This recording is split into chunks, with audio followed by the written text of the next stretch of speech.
നമസ്കാരം. എൻ്റെ യൂട്യൂബ് ചാനലായ നൂറൂട്ട് ചാനലിലേക്ക് നിങ്ങൾക്ക് എല്ലാവർക്കും സ്വാഗതം.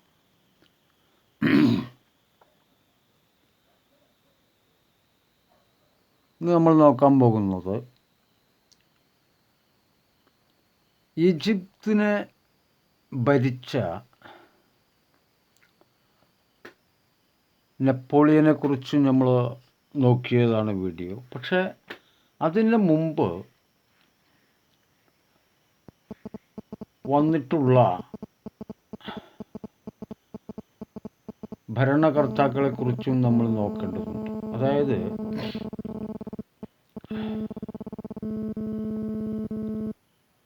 അവിടെ 3 പ്രവാചകന്മാരുണ്ടായി എന്ന് നമ്മൾ പറയുന്നുണ്ട്. അതിലൊന്ന് മൂസ നബിയാണ്. മൂസ നബിക്ക് ഇറങ്ങിയ ഗ്രന്ഥമാണ് തൗറാത്ത്. പിന്നീട്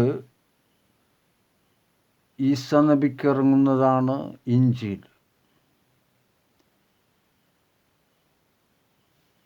അതിന് മുമ്പേ ഉള്ള പ്രവാചകന് ഇറങ്ങിയതാണ് സബൂർ എന്ന ഗ്രന്ഥം. അപ്പോൾ ഇങ്ങനെ ഗ്രന്ഥത്തിനെ പറ്റി നമ്മൾ പറയുമ്പോൾ ഇതൊരു കുലങ്ങളാണ് എന്നതുകൂടി നമ്മൾ മനസ്സിലാക്കേണ്ടതുണ്ട്. അതായത് ഈ കുലങ്ങൾ തമ്മിൽ ഒരുപാട് ഡിഫറൻസും ഉണ്ടാവും, ഈ കൊല്ലങ്ങൾക്കും മാസങ്ങൾക്കും ഒക്കെ. ഇങ്ങനെയൊക്കെ മനസ്സിലാക്കുമ്പോഴാണ് ഈ അത്ഭുതം നമുക്ക് മനസ്സിലാവുക.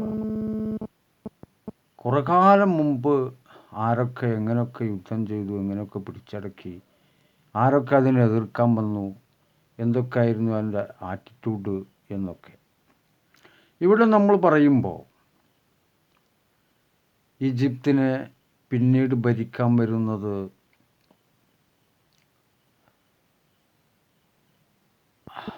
റോമിന് മുമ്പ് എന്ന് കണക്കൂട്ടേണ്ടി വരും. അതായത് റോം വരുന്നത് റസൂലിന് മുമ്പാണ്. അത് അവസാനത്തെ റസൂലിന് മുമ്പ്. അതിന് മുമ്പ് മൂസ നബി മരണപ്പെട്ടു പോകുന്നുണ്ട്. ഇവിടെ അതിനു മുമ്പ് വന്ന നബിമാരുണ്ട്. ഇബ്രാഹിം നബി മരണശേഷം ഇബ്രാഹിം നബിയെ ഖബറടക്കം ചെയ്യുന്നത് ഖുദ്സിലാണ്. രണ്ടാമത് ഈസ നബി മരിച്ചപ്പോഴും ഖുദ്സിലാണ് മറവ് ചെയ്യുന്നത്.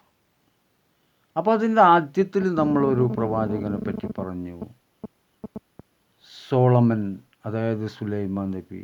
അവരെയും മറവ് ചെയ്യുന്നത് ഖുദ്സിൽ തന്നെയാണ്. ഇങ്ങനെ ഈ 3 മരണങ്ങൾക്ക് ശേഷം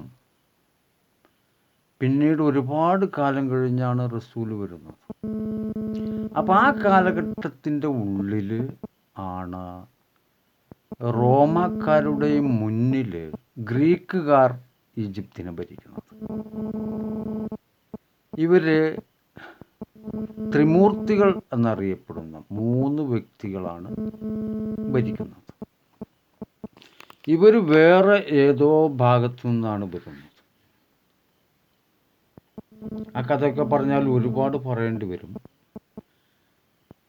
പക്ഷെ കുറേയൊക്കെ സൂചനകൾ നമ്മൾ പറഞ്ഞുകൊണ്ടിരിക്കുമ്പോൾ തന്നെ അതിലൂടെ നിങ്ങൾക്ക് മനസ്സിലാവുകയും ചെയ്യും.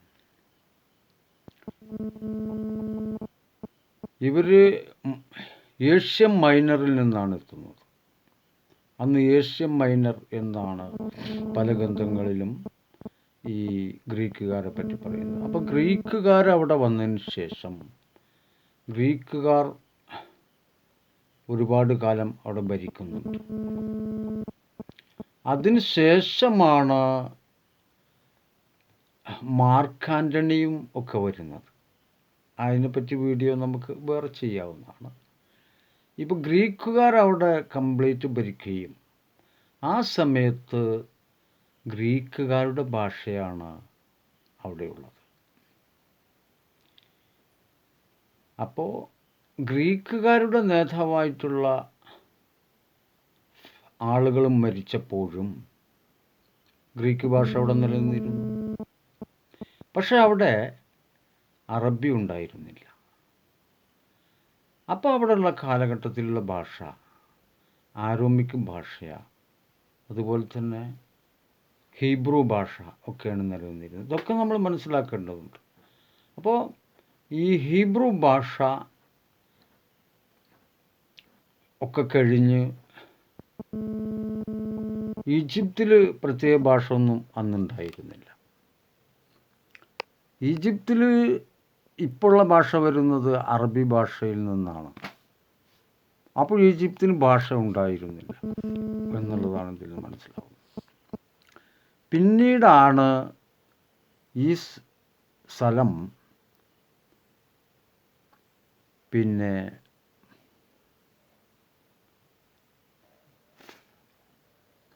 അലക്സാണ്ടറൊക്കെ ഭരിക്കുന്നത്. അതിനെപ്പറ്റി നമ്മൾ പിന്നെ പറയാം.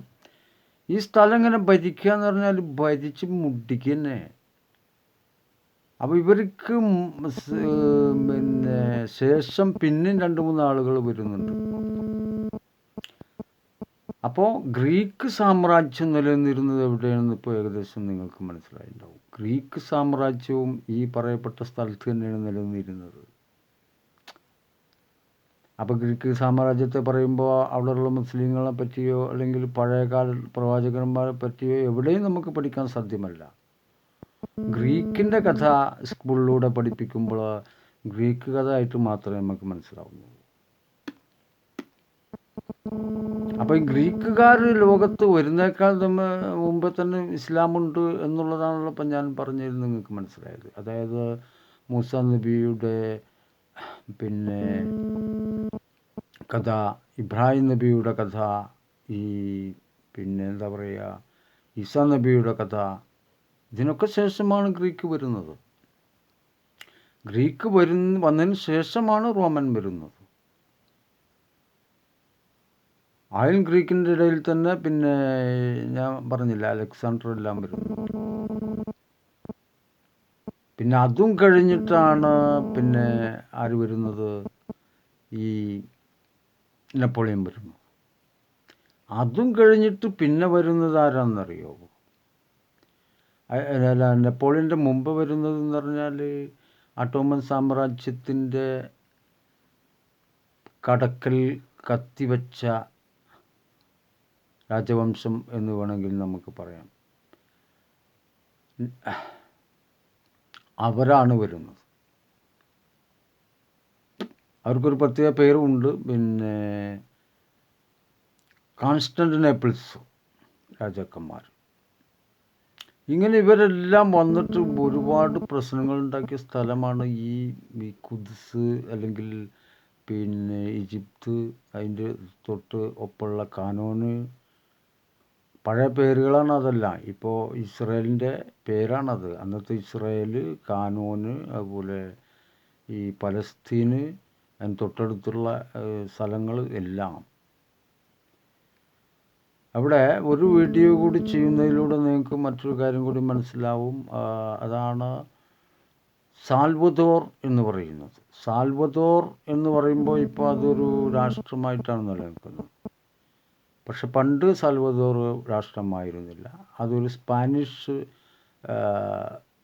പിന്നെ പ്രവിശ്യയായിരുന്നു. അത് സ്പെയിനാണ് പിടിച്ചടക്കിയത്. ഇപ്പോൾ സാൽവദോർ എന്ന് പറഞ്ഞു കഴിഞ്ഞിട്ടുണ്ടെങ്കിൽ അത് അമേരിക്ക പിന്നെ എന്താ പറയുക ഐക്യരാഷ്ട്രസഭയിൽപ്പെട്ട ഒരു രാജ്യമായിട്ടാണ് ഇപ്പം നിലനിൽക്കുന്നത്. സാൽവദോർ എന്ന് പറഞ്ഞാൽ തന്നെ അവർ പറയുന്നത് ഈസാ നബി പിന്നീട് മറ്റേ ഉയർത്തെഴുന്നേറ്റ് അവിടെ വന്നു എന്നുള്ളതിനെ പറ്റിയാണോ? അവിടെ തന്നെ പിന്നെ ക്രിസ്ത്യാനികളിൽ ഒരുപാട് പേരുണ്ട്. പെന്തക്കൊസ്ത് എന്ന് പറയുന്ന ഒരു പേരുണ്ട്.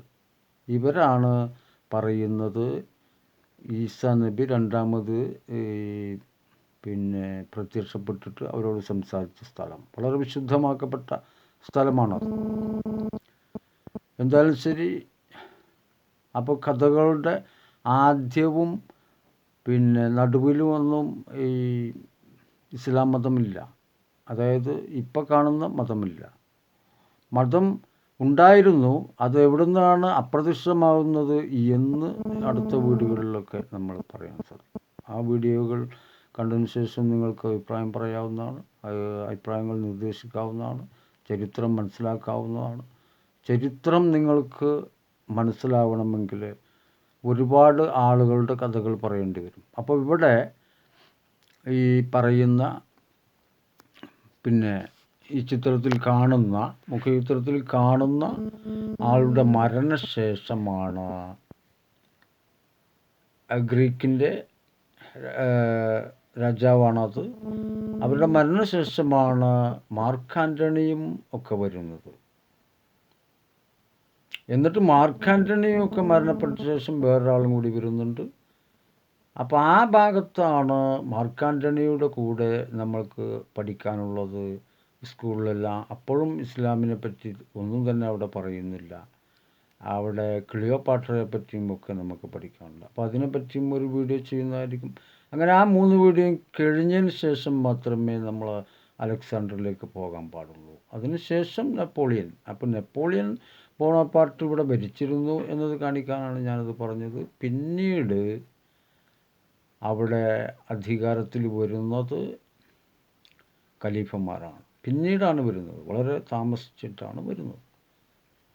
അങ്ങനെയാണ് ഖുദ്സിൽ നിന്ന് എങ്ങനെയാണ് ഖുദ്സ് ഇസ്ലാമുമായി ബന്ധപ്പെട്ടത് എന്ന വിഷയത്തെപ്പറ്റി നമ്മൾ കൂടുതൽ സംസാരിക്കാനുള്ളത്.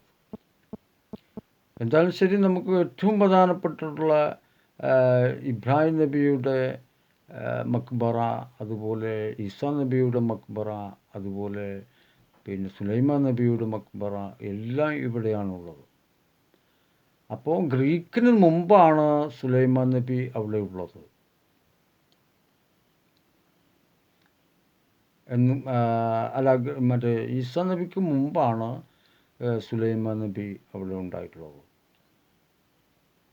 അല്ലെങ്കിൽ ഇബ്രാഹിം നബിക്ക് മുമ്പേ, ഏറ്റവും മുമ്പേ പിന്നെ സുലൈമാൻ നബിയാണ് ഉണ്ടായിട്ടുള്ളത്. എന്തായാലും ശരി, അതിനെപ്പറ്റി ഒരു ചരിത്ര രേഖകളും പറയാനുണ്ട്. സുലൈമാൻ നബിയുടെ ഭാര്യയെ പറ്റി നമുക്കൊരു വീഡിയോ ചെയ്യാനുണ്ട്.